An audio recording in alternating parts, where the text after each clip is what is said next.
Im heutigen Video reisen wir komfortabel nach Amsterdam, übernachten in einem ganz besonderen Hotel, stören Bahnblick bei der Arbeit, testen Go Volta und klären die ultimative Frage ICE 3 Neo oder Go Volta. Wer ist besser zwischen Berlin und Amsterdam? Guten Morgen und hallo aus Minden. Heute machen wir einen sehr unfairen Vergleich, denn wir haben einen neuen Zuganbieter zwischen Amsterdam und Berlin, Go Volta, und den vergleichen wir mal mit dem ICE 3 Neo. David gegen Goliath. Aber bevor es losgeht, ich bin noch in Minden. 3 kleine Tipps, wenn ihr mal durch Minden fahrt und mobilitätsinteressiert seid. Wenn ihr Richtung Westen fahrt, also Hannover, Berlin, schaut auf jeden Fall hinter der Fußgängerbrücke auf die rechte Seite. Da ist DB Systemtechnik Minden. Da ist auch das Werkstor, wo die Testzüge rein und rausfahren. Und da steht manchmal was Schönes davor. Mal ein ICE S, mal ein Zug, den wir noch nicht gesehen haben. Gut, den haben wir schon ein paar Mal gesehen hier. Wenn es dann Richtung Süden geht, tiefer in den Sektor, also tiefer nach NRW, dann lohnt es sich immer mal auf die linke Seite zu schauen. Also in Fahrtrichtung auf die linke Seite. Da ist die Verladerampe der Bundeswehr. Und ja, wenn die Mindener Pioniere mal in Urlaub fahren, dann stehen da manchmal Kräne, Panzer und so weiter und werden verladen. Das ist auch mal ganz interessant. Passiert aber relativ selten. Und wenn ihr nach rechts guckt, das ist dann für die, die auch autointeressiert sind, da ist Klassenautomobile. Und der hat manchmal auch ganz schöne Schätzchen auf seinem Gelände stehen. Natürlich seine absolut heftig ausgebauten Sprinter, aber auch mal ein Maybach oder ein Rolls-Royce, die er dann nach Monaco oder nach Manaka verkauft. Aber jetzt geht es natürlich erstmal nach Hannover. Und wir testen natürlich zuerst oder schauen uns zuerst den ICE 3 Neo an. Aber heute habe ich kein Glück. Weder steht etwas Schönes vor dem Werkstor, noch ergattere ich einen Sitzplatz in der Westfalenbahn. Na gut, stehend bis nach Hannover. So, angekommen in Hannover. Halbe Stunde jetzt noch, dann kommt der ICE 3. Hoffe ich doch, weil es fallen schon wieder 2 ICEs aus, die hier eben angesagt wurden. Aber meiner scheint noch in Ordnung zu sein. Und nun geht es ab in meinen Lieblings-ICE, den ICE 3 Neo.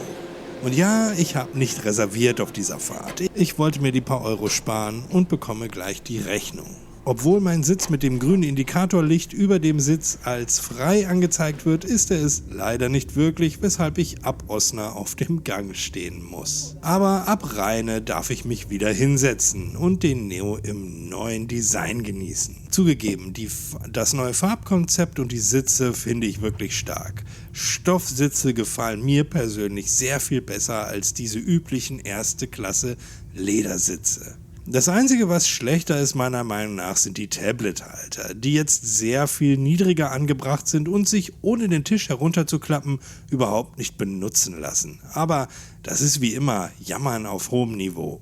Die Fahrt geht munter weiter und ein großer Vorteil des Neos ist seine absolute Laufruhe. Sowohl was die Bewegung angeht, als auch die Lautstärke an sich. Die spannende Frage wird sein, ist das bei Go Volta und den verhältnismäßig alten Wagen denn genauso? Das klären wir natürlich erst am Ende im Fazit, wenn wir die beiden schlussendlich vergleichen. In den Niederlanden selbst kann der ICE 3 Neo seine Stärken gar nicht richtig ausspielen, da es hier verhältnismäßig langsam zur Sache geht. Wahrscheinlich auch ein Grund, warum diesen Job eigentlich der ICE L übernehmen sollte.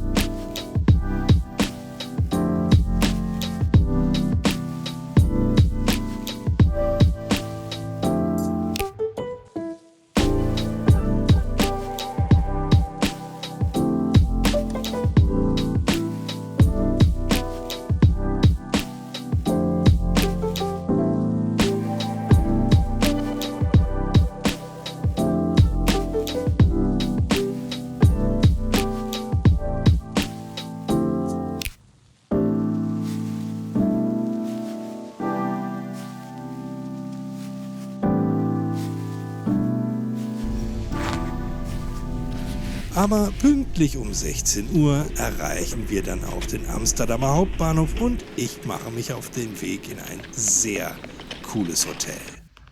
Das ist doch mal ein Hotel mit Aussicht. Und das nur vom Gang. So, Einen wunderschönen guten Abend jetzt aus Amsterdam. Die ICE-Fahrt war erwartungsgemäß ziemlich gut. Der ICE 3 Neo ist ein wundervoller Zug, ein tolles Produkt. Ich habe es ja schon am Anfang gesagt, es ist ein total unfairer Vergleich. Aber es ist halt die Möglichkeit für uns mit der Deutschen Bahn mittlerweile nach Amsterdam zu kommen. Wir hatten ja früher den IC1, den habe ich auch oft genommen, weil der bei mir zu Hause gehalten hat. Den haben wir mit dem Fahrplanwechsel, ich glaube 24 verloren. Und dafür haben wir dann ICE bekommen, also eigentlich auch ein ziemlich guter Tausch, also jedenfalls für mich. Und jetzt bin ich gerade im Ibis Hotel, Ibis Amsterdam Zentral. Und ich würde jetzt mal, ich muss mich glaube ich nicht mal aus dem Fenster lehnen, um zu sagen, dass das das idealste Hotel ist für so Bahnbekloppte wie uns. Von innen hier, es ist ein stinknormales Ibis Hotel, aber es ist über den Bahnhof gebaut, beziehungsweise es ist über den Gleisen gebaut. Es ist einfach der Wahnsinn. Gut, man muss leider ein bisschen was oben drauf legen, wenn man so ein Zimmer mit Aussicht haben will, aber dann bekommst du halt auch Aussicht aufs Gleisvorfeld. Das zeige ich dir auf jeden Fall gleich noch. Da habe ich eine riesig lange Timelapse-Aufnahme gemacht. Ich glaube, im Original wird die 10 Minuten lang sein. Also es sind über 2 Stunden Material und meine Kamera hat das auf 10 Minuten gemacht, aber ich werde das natürlich ein bisschen schneller abspielen. Du siehst hier Nightjet, theoretisch, ich weiß es nicht. Ich war da essen, als der Nightjet abgefahren ist. Dann natürlich die Eurostars, die roten und die blauen aus London direkt. European Sleeper kommt heute Abend auch nochmal vorbei. Mal gucken, ob ich den sehe. 22 Uhr irgendwas kommt der hier durch. Ja, dann ICEs und dann natürlich die ganzen niederländischen Züge. Apropos niederländischer Zug, jetzt geht es ja langsam Richtung Go Volta.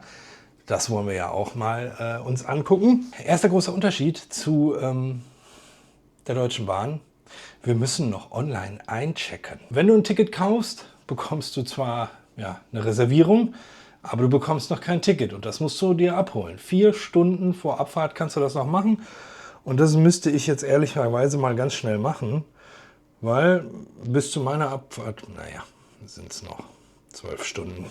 Aber ich habe jetzt auch ehrlicherweise keine Lust um 8 Uhr morgens, nicht um 8 Uhr morgens, um 4 Uhr morgens aufzustehen, um einzuchecken. Schauen wir uns das doch auch mal an, wie da der Prozess ist. Jetzt muss ich die E-Mail natürlich finden.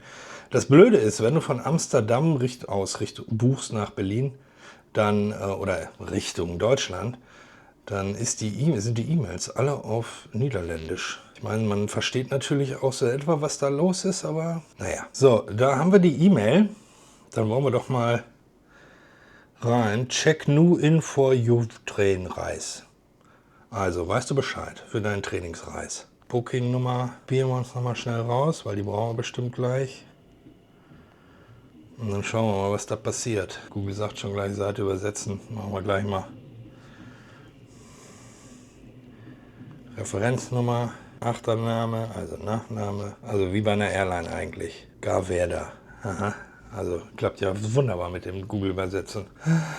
Kontrollier your Booking. Booking. Ja, kontrolliere ich mal meine Booking. 910 Mart. Anteil Passagiers 1. Name stimmt auch. Start Check-in. Meinen Sitzplatz habe ich ja schon ausgewählt bei der Buchung. Es müsste ja 22 Kiesje Platz in der Tränen. Geil.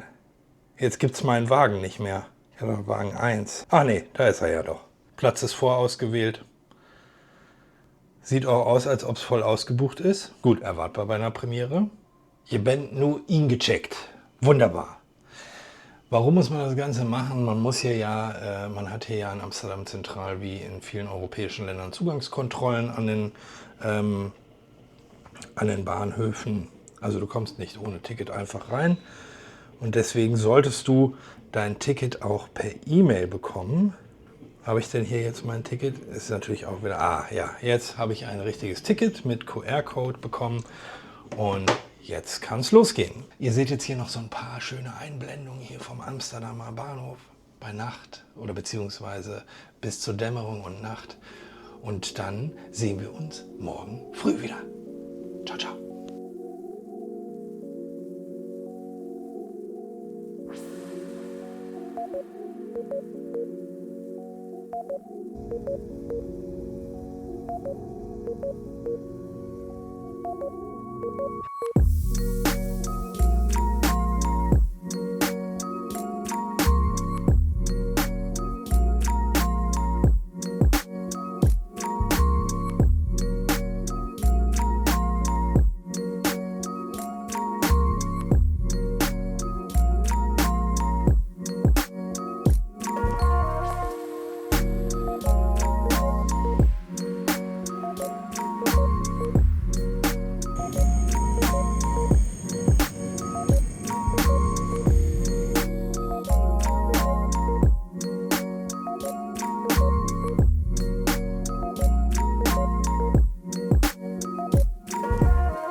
Kleine Funfacts über den Amsterdamer Hauptbahnhof, während wir uns hier das Gewusel ansehen. Er wurde 1889 eröffnet, steht auf 3 künstlichen Inseln und ist gegründet auf über 8000 Holzpfählen. Und der Verkehr ist natürlich auch einmalig anzusehen. Nightjets, blaue und rote Eurostars, ab und zu mal ein ICE dazwischen und ein paar Mal die Woche kommt auch European Sleeper auf seinem Weg von Brüssel nach Prag vorbei. Eine wunderbare Ergänzung zu dem niederländischen Zugverkehr. So, dann wollen wir doch mal zum Bahnhof gehen. Der Zug soll nämlich eine halbe Stunde vor der Abfahrt schon da sein und es soll wohl der Gründer von GoVolta auch da sein. Also ist ja auch seine erste Fahrt, da wäre ich auch dabei, oder? Also, ab zum Bahnhof.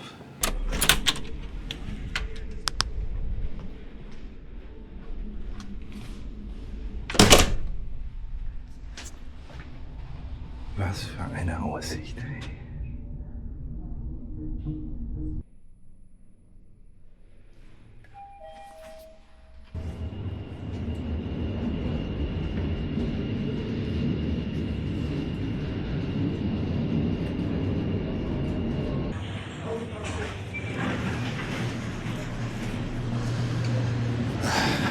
Ist nur schade, dass es hier keinen Shuttle gibt, weil der Weg ist echt weit. Hier ist das Hotel. Und da ist der Bahnhof. Kannst auch keinem zumuten.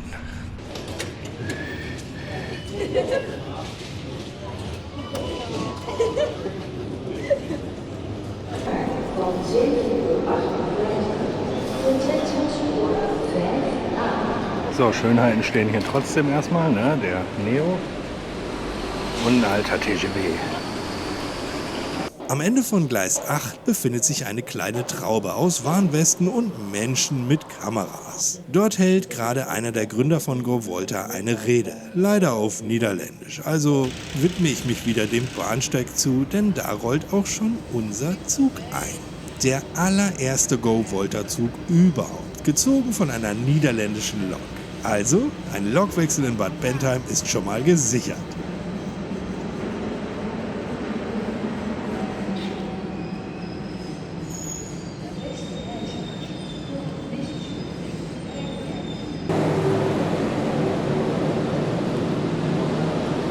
Da ist er. Wahnsinn. Schön in seiner Lackierung. Und was passiert mir, Blindfisch, da? Ich laufe Bahnblick voll in die Dreharbeiten, ohne es wirklich zu bemerken.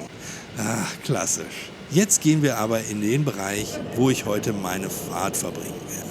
Die Comfort Class im Wagen Nummer 2. GoVolta setzt hier ehemalige belgische Wagen ein. Aber wie ihr seht, hat GoVolta das Innen- und Außendesign schon aufgemöbelt. Das ist, wie wir bei Flixtrain und beispielsweise European Sleeper in der Vergangenheit gesehen haben, nicht selbstverständlich. Oh, meiner, 22 Jahre.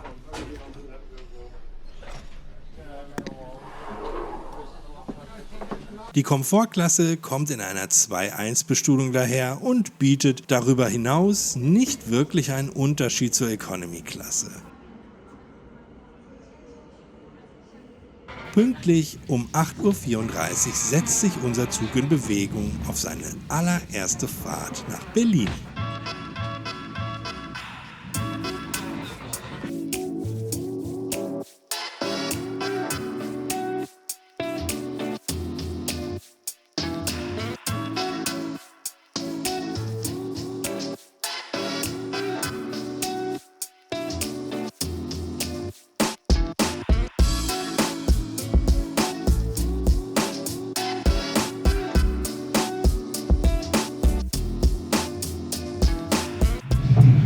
Guten Morgen und herzlich willkommen an Bord unserer ersten GoVolta-Verbindung nach Berlin. Mein Name ist Martin Bastian und gemeinsam mit Hesse Winkelmann habe ich GoVolta gegründet. Wir haben viele Jahre auf diesen Moment hingearbeitet, unser Ziel war immer klar, die internationale Bahnreise bezahlbar zu machen. Deshalb freuen wir uns sehr, dass dieser Tag jetzt endlich da ist und wir freuen uns, dass Sie heute mit uns an Bord sind.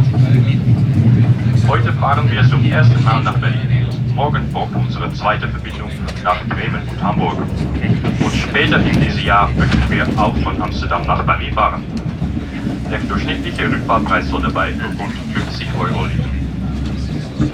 Wir sind soeben pünktlich in Amsterdam abgefahren. Auf dem Weg nach Berlin hatten wir außerdem in Amersfoort, Deventer, Hengelo, Bad Bentheim, Osnabrück und Hannover. Im Namen des gesamten Go-Volta-Teams wünsche ich Ihnen eine angenehme Reise.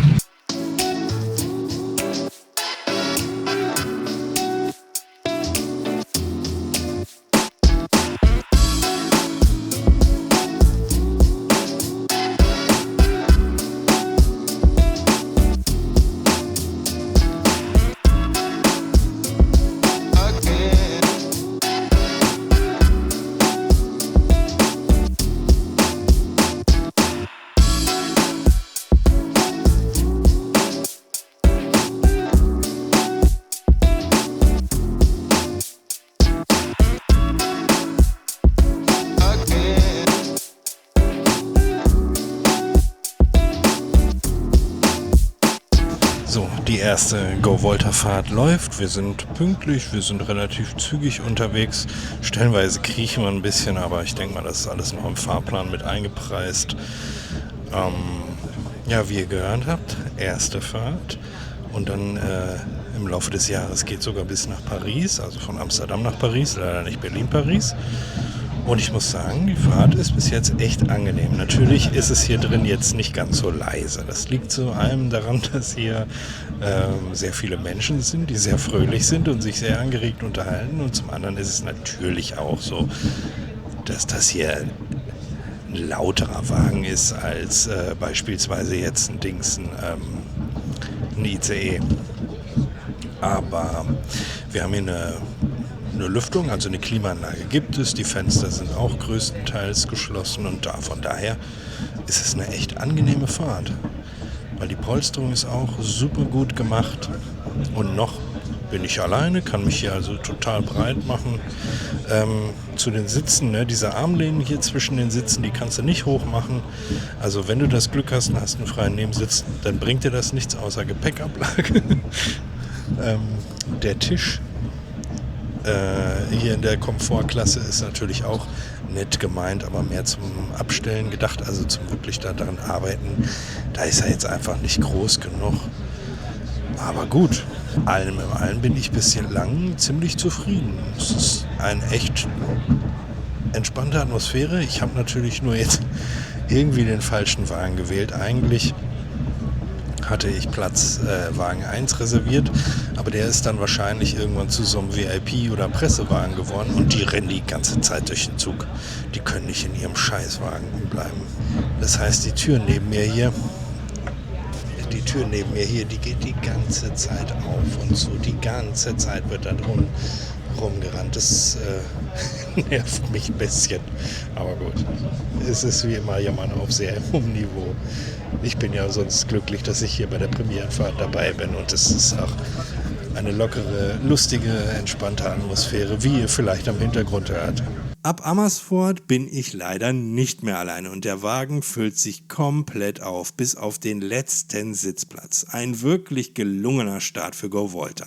Ansagen gibt es übrigens immer auf 3 Sprachen, Niederländisch, Deutsch und Englisch. Wer auf WLAN nicht verzichten kann, für den habe ich leider schlechte Nachrichten. Das gibt es hier nicht. Und wer sein Handy aufladen möchte, der schaut ebenso in die Röhre, denn auch Steckdosen gibt es nicht.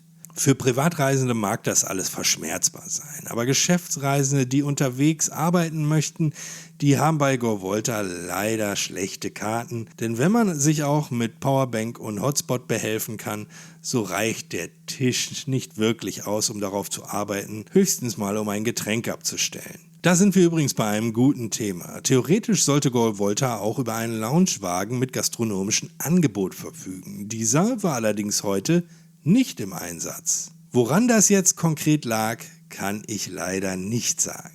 Das ließ sich leider zum Zeitpunkt des Videoschnitts nicht herausfinden. Ein Grund könnte sein, dass wohl der Zug kurzfristig von Train Charter Services statt der Firma Creolis betrieben wurde. Aber das ist nur reine Mutmaßung. Sobald der Grund feststeht, schreibe ich ihn euch in die Kommentare. Die Zugbegleiter sind alle jedenfalls super happy, werden teilweise von einem Fotografen begleitet, haben allerdings ein paar Startschwierigkeiten bei der Ticketkontrolle und bei den Ansagen. So wird kurz vor Bad Bentheim noch ein zusätzlicher Stopp angesagt in den Niederlanden, der überhaupt nicht im Fahrplan steht und wo wir auch überhaupt nicht halten. Aber das sind ja alles Kinkerlitzchen. Generell herrscht eine super Stimmung an Bord. In Bad Bentheim angekommen, steht dann auch der Lokwechsel an und alle Kameraleute, Presse-Heinis, Trainspotter und YouTuber stürmen zur Front, als wäre es ein heiliger Altar. Alle bekloppt hier. Liebe ich.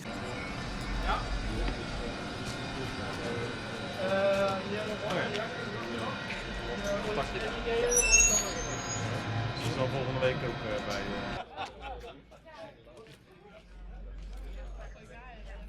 Lok ist gewechselt in Bad Bentheim, jetzt geht's wieder rein. Achso, ja, ich war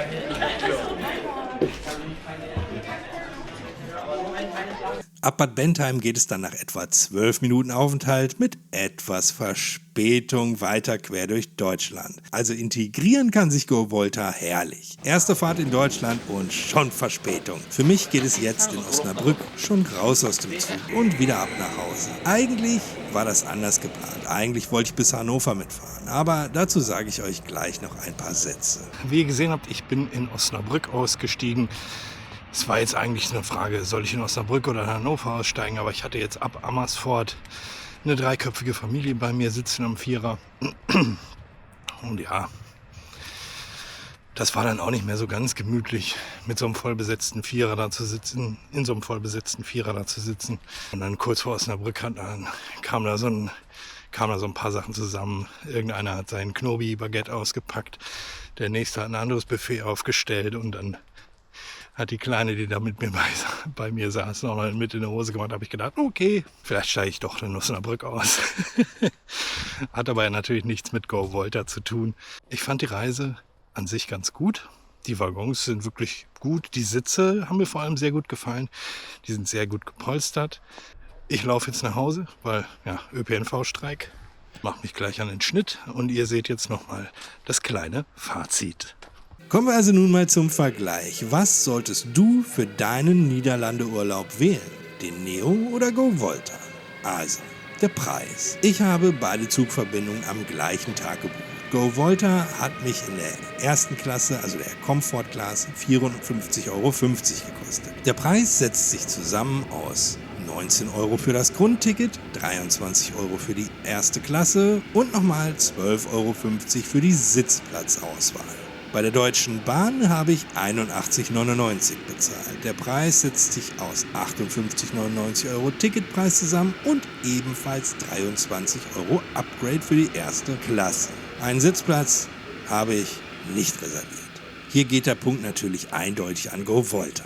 Reisezeit. GoVolta braucht auf der Verbindung zwischen Amsterdam und Berlin 6 Stunden 45. Beachtet aber, es geht zwar ab Amsterdam zentral los, aber ihr kommt nicht am Berliner Hauptbahnhof an, sondern reist nur bis Gesundbrunnen. Die Deutsche Bahn ist mit dem ICE 3 Neo, Verspätung mal ausgenommen, etwa 1 Stunde schneller und verbindet beide Städte mit 5 Stunden und 45 Minuten. Der Punkt geht also klar an die DB. Die Buchung. Die Ticketbuchung der DB ist seit Jahren ziemlich einfach. Verbindung raussuchen, eventuell ein Upgrade durchführen und noch eine Sitzplatzreservierung und fertig. Egal ob über Web oder App, das geht ganz fix und einfach. Bei GoVolta nimmst du die Buchung über die Webseite vor, hast einige Möglichkeiten und Zusatzkosten, wenn du sie brauchst. Namensänderung kostet extra, Flexibilität kostet extra und leider kostet auch Gepäck extra. Was bei GoVolta noch dazu kommt, du musst bis zu 4 Stunden vor der Reise noch einchecken, was du ja schon im Videoverlauf gesehen hast. Nach dem Check-in erhältst du dann ein Ticket mit 2 QR-Codes. Einen für die Fahrkartenkontrolle und einen nur für den Zugang zum Bahnhof bzw. zum Verlassen des Bahnhofs. Komfort. Der Komfort an sich ist ja immer rein subjektiv. Ich möchte es mal ein wenig anders angehen. Die neuen Sitze im ICE 3 Neo fühlen sich hochwertig an, sind gut gepolstert und haben eine angenehme Sitzhöhe, vergleichbar mit einem bequemen Bürostuhl.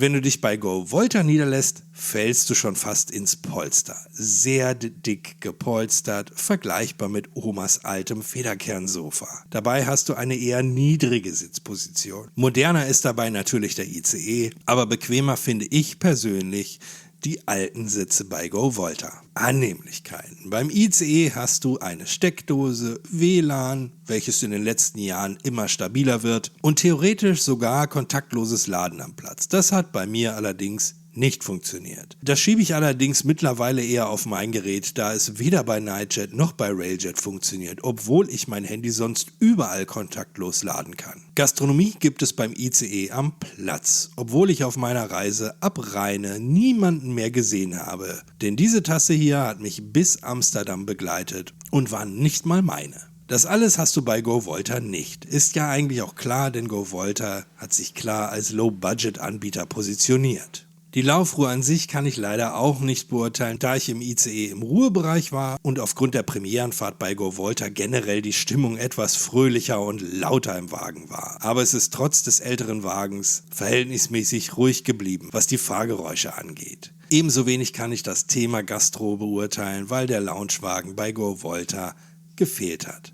Warum das so war, werde ich dir in den Kommentarbereich reinschreiben, sobald es mir vorliegt. Was wäre also mein Fazit und Rat? Mein Fazit fällt selbstverständlich positiv aus, denn mehr Anbieter auf der Schiene ist immer gut. Überlegt euch mal, zwischen Hannover und Berlin alleine gibt es nun 3 Anbieter im Fernverkehr. Die DB mit den ICEs, Go Volta mit seinem neuen Zug und die grüne Gefahr von Flixtrain. Das bedeutet für uns Fahrgäste selbstverständlich bessere Ticketpreise. Und wenn du jetzt vor der Frage stehst, ob du mit der DB oder Go Volta fahren solltest, dann sage ich dir ganz klar, Go Volta.